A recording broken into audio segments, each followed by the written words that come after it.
Ciencia, artes, humanidades. Conversaciones en La Mayor, el espacio donde queremos conocer más sobre nuestros académicos y las investigaciones que realizan en los distintos centros de la Universidad Mayor.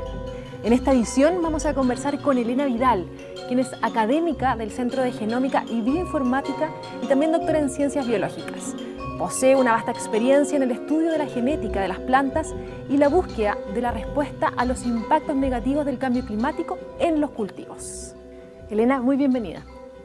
Muchas gracias por la invitación y por esta oportunidad de dar a conocer nuestras investigaciones que realizamos en la universidad.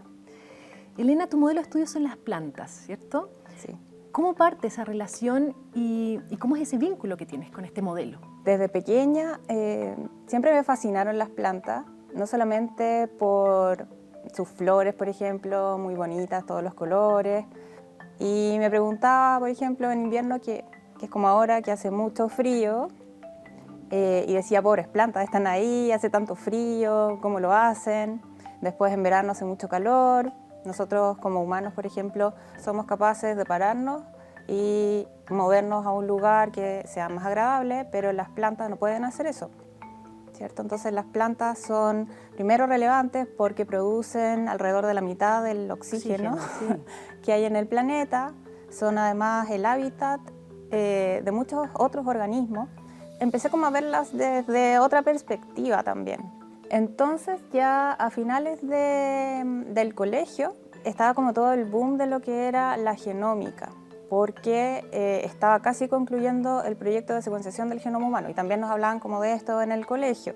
Y de hecho había otros proyectos en paralelo que se estaban llevando a cabo, inspirados un poco por el proyecto de secuenciación del genoma humano, y entre ellos estaba el genoma de la primera planta también, que es Arabidopsis thaliana. Entonces justo llegó la oportunidad de elegir la carrera a la que me iba a dedicar y considerando las preguntas que siempre había tenido sobre las plantas, todas estas posibilidades que se abrían con el desarrollo de la genómica, con el poder tener información genética de organismos completos, digamos, decidí estudiar la carrera de bioquímica. Y en ese entonces, cuando tuve que elegir un laboratorio donde hacer mi tesis de pregrado, elegí un laboratorio de biología molecular vegetal, el laboratorio de la doctora Loreto Luis. Y ese laboratorio estaba enfocado en determinar las bases moleculares de la respuesta a estrés en las plantas. Entonces ya como que volvía de nuevo a la pregunta original y por fin podía empezar a abordarla con herramientas de la biología molecular. Y justamente ahí venía llegando a Chile un investigador que es el doctor Rodrigo Gutiérrez, que él traía como un enfoque súper interesante porque era mucho más desde el lado de la genómica, que es ver cómo se comportan todos los genes del organismo y en base a eso, en base a datos, elegir cuál es el más interesante e ir a estudiar ese gen en particular. De hecho, la Universidad Mayor desde el 2010 ha sido pionera en este tema, ¿no? En la investigación en genómica y bioinformática. ¿Cómo crees que estas aproximaciones también contribuyen a solucionar justamente, yo creo que para dónde vas, ¿no? Problemas de la gente. La Universidad Mayor es una institución que ha sido pionera en el desarrollo de la genómica y la bioinformática y también en otras áreas. Y de hecho, el Centro de Genómica y Bioinformática, que el próximo año ya cumple 15 años, o sea, ya es un centro bastante maduro. El contar con este centro fue una de las cosas que también me pareció muy interesante cuando postulé a un cargo académico. Era súper interesante tener un equipo de investigadores que estuvieran interesados en temáticas que eran de mi interés también. Entonces aquí hay como dos cosas porque la investigación en genómica y también en bioinformática nos permite aumentar el conocimiento, digamos, nos permite utilizar este conocimiento generado para poder proveer soluciones también a diferentes problemáticas.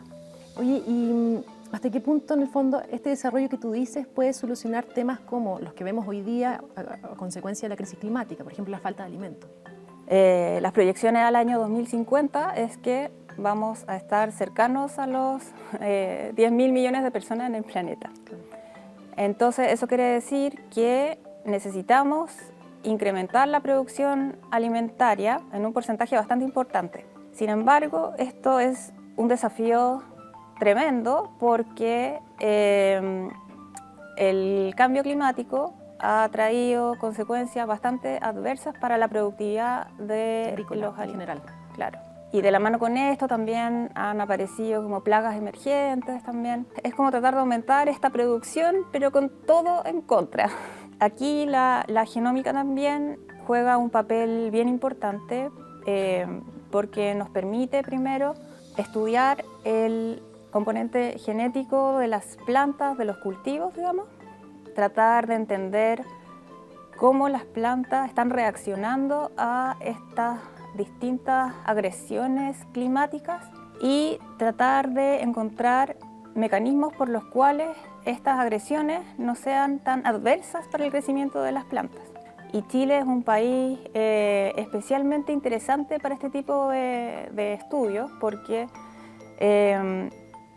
debido a nuestra geografía tenemos una variedad de espacios climáticos diferentes. Entonces tenemos, por ejemplo, en el norte todo lo que es el desierto de Atacama. Entonces ahí tienes especies que están naturalmente adaptadas a vivir en estas condiciones. Para ellas eso no es estrés, eso es como la condición que les gusta. El estudiar estas especies también nos da herramientas súper interesantes. Poder rescatar genes, por ejemplo, que permiten a estas plantas subsistir en estos ambientes extremos, de alguna manera entregar esta información a las plantas, a los cultivos que están creciendo. Bajo condiciones adversas. En condiciones adversas, claro. Entonces, como esa transferencia desde los cultivos extremos, o sea, las plantas extremas a los cultivos tradicionales para tratar de adaptarlos mejor a estos cambios climáticos. También trabajas con un tipo de hongo, hablando de microorganismos, que son los hongos endófitos, ¿cierto? Sí. ¿Cómo los hongos endófitos pueden ayudar a este tipo de agricultura? Sí, los hongos endófitos son un tipo de microorganismo que vive asociado íntimamente con las plantas. Vive ya sea dentro de las raíces de las plantas o también dentro de los tejidos aéreos de las plantas. Estos organismos son bien interesantes porque permiten a las plantas enfrentarse a distintas condiciones ambientales porque tienen varias funciones bien interesantes. La primera, por ejemplo, es que estos hongos endófitos pueden tener un rol biocontrolador de patógenos, producir ciertas moléculas que son capaces de inhibir el crecimiento de patógenos. Entonces están ahí como una defensa, una barrera, sí, para que no pasen los malos ahí, están defendiendo a la planta. Claro. Por otra parte, también producen ciertos metabolitos que son utilizados por las plantas como hormonas vegetales que promueven el crecimiento de la planta. Hay otros metabolitos que, por ejemplo, pueden inducir la defensa sistémica de la planta, la hacen como más fuerte normalmente. Y sobre lo mismo, estos hongos endófitos nos ayudan a las plantas y también a conservarlas, ¿cierto? Sí. ¿Cuál crees tú, o cuál es, según tu opinión, la importancia de la conservación de la biodiversidad y también justamente del patrimonio de los alimentos? La conservación de la biodiversidad, ya sea de cualquier tipo de biodiversidad, digamos, es muy importante porque finalmente es la interacción entre distintas especies las que sostienen los distintos ecosistemas. Si nos vamos ya a la parte de especies vegetales, también Chile posee especies que son propias de nuestro país, que no están en otras partes. Entonces, si no hacemos un esfuerzo también por conocer estas especies, protegerlas, finalmente van a desaparecer. Si desaparecen de Chile, desaparecen de todo el planeta. Y estas especies son importantes también para la mantención de los diferentes ecosistemas. Sí, absolutamente. Me gustaría pasar al tema de género. Tú eres investigadora, además diriges doctorados, ¿no? ¿Crees que marcas un camino y un precedente para otras mujeres en ciencia? Si nos vamos como a la situación actual de la mujer en ciencias y la comparamos con la misma situación hace 10 años, te puedo decir que afortunadamente veo que esto va mejorando en el tiempo. Sin embargo, la participación de mujeres sigue siendo baja en ciencia. Entonces, es importante en este punto que las científicas jóvenes o las niñas, por ejemplo, que estén pensando en seguir una carrera científica, vean que esto es posible. Entonces, eso es algo que me gusta mucho también de la Universidad Mayor, porque yo creo que la Universidad Mayor entrega estos espacios para el desarrollo de las mujeres. Y te puedo dar un ejemplo muy concreto en la Vicerrectoría de Investigación, que es dirigida por una vicerrectora. En la vicerrectoría la mayoría somos mujeres.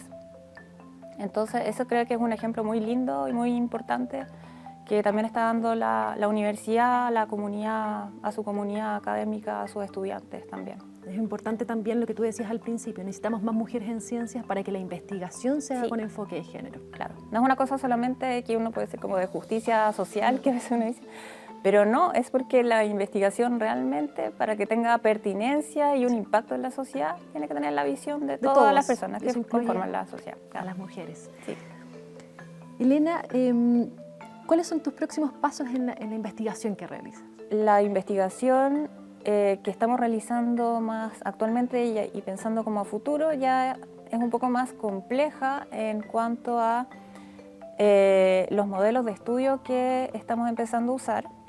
Desde hace unos años como que me he cambiado un poco desde Arabidopsis, ahora ocupo como modelo principalmente tomate. Tomate ya es un cultivo real, de importancia. Eso te iba a preguntar, ¿por qué el cambio? Porque aunque Arabidopsis es una herramienta buenísima para avanzar rápido preguntas de investigación, sin embargo, si queremos empezar a contestar preguntas relacionadas con la productividad, por ejemplo, de los cultivos, la resiliencia de estos en un escenario futuro, por ejemplo, de cambio climático, entonces tienes que moverte a especies productivas. Entonces ahora estamos postulando proyectos que nos van a permitir ver la interacción entre factores. Vamos a partir con dos factores que son súper importantes para la agricultura, que es la disponibilidad de agua, relacionada con la sequía obviamente, y la disponibilidad de nitrógeno, que es uno de los nutrientes más importantes para las plantas que necesitan en mayor cantidad también, y una de las principales causas de contaminación ambiental, porque el principal fertilizante que se ocupa son los nitrogenados. Las plantas generalmente tienen que balancear muy bien cuánto nitrógeno hay, cuánta agua hay, y se hace como este balance entre la respuesta al estrés y la respuesta de crecimiento. Entonces nos interesa ahora entender cuáles son como esos integradores de estas respuestas, de estas señales en las plantas.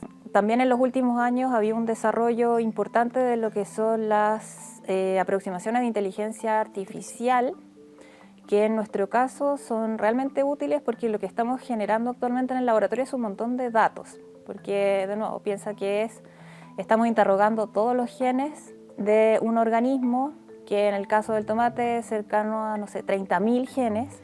Claro, eso produce muchísimo dato y la inteligencia artificial, imagino que los ayuda a procesar, ¿no? Claro, es buenísima para poder, tú entrenas modelos que después te permiten de manera mucho mejor detectar ciertos patrones y ir hacia esos genes importantes.